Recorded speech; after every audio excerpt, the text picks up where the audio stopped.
The Cossack Squat is a seriously underrated exercise because it trains a mostly untrained area, which is lateral movement. Done right, it can address hip tightness, boost athletic ability, and reduce your risk of groin strain or compensation patterns caused by tight hips. So why do more people not train it?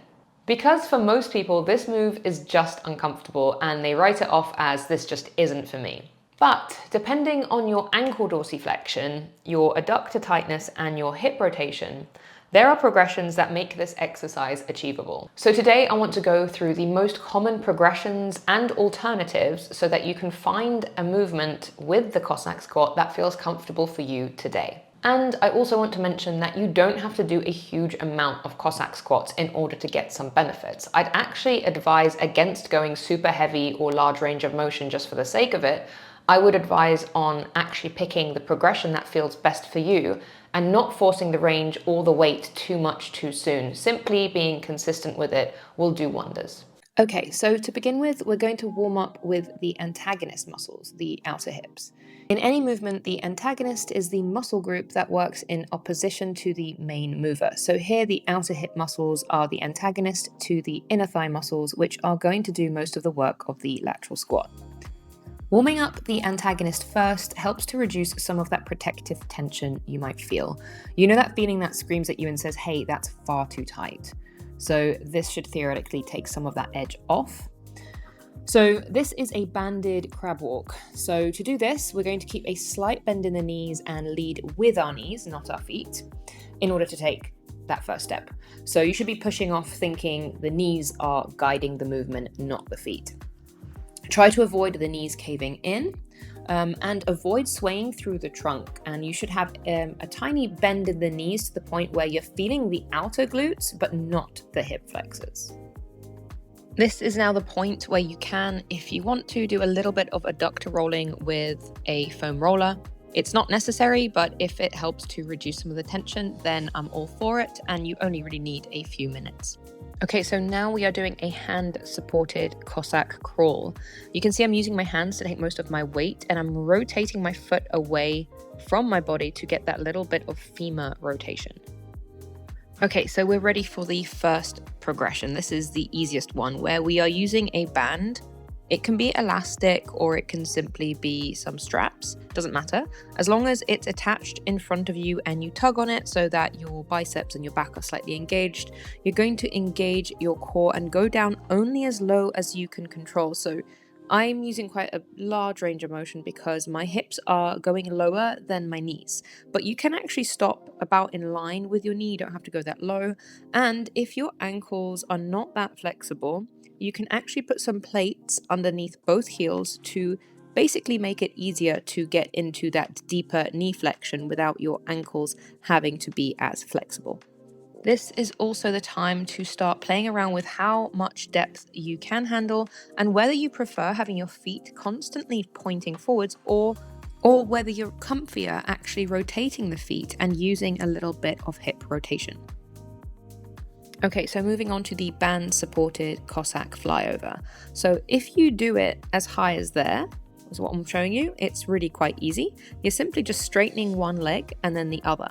But as we go lower and lower down, because you can try this with different levels to begin with, like warm yourself up into it, it's going to get harder and harder. And obviously you're going to have to use more tension on the band and more core control, so more bracing your core. You don't really want your core to go soft and basically use just your hips for this. You want a lot of core engagement so that your hips can stay rigid and stable. So at this point, you should have a little bit more range available. And we are now going to be focusing on swapping leg to leg, alternating Cossack squats, but with the heel popping up on the other leg so that you get that leg rotation, essentially that femur rotation.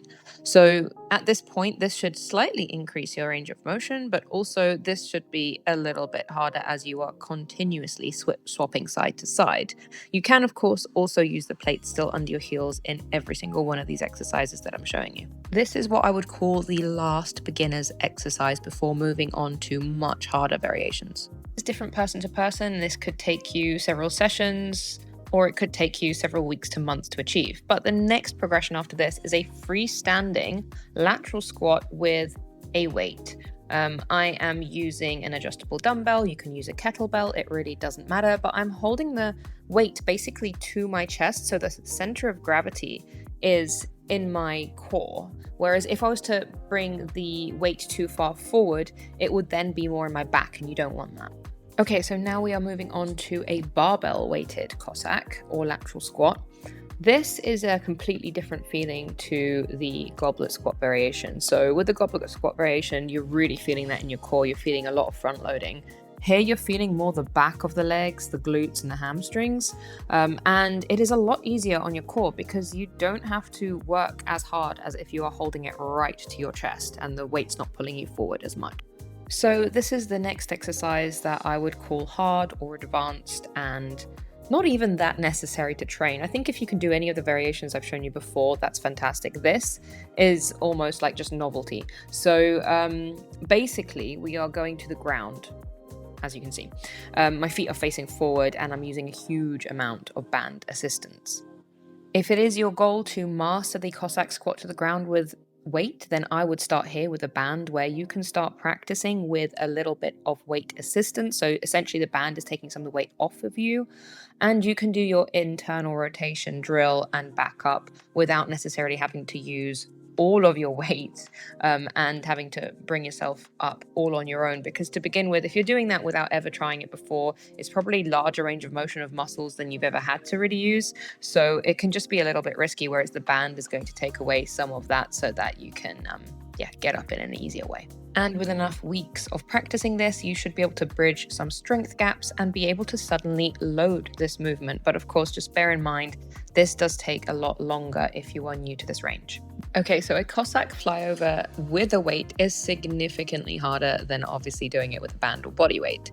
So I would definitely recommend starting very, very light and not progressing too far too soon. I did at one point progress this with a front-loaded dumbbell to about 25 kilograms, and my hips at the time felt absolutely solid.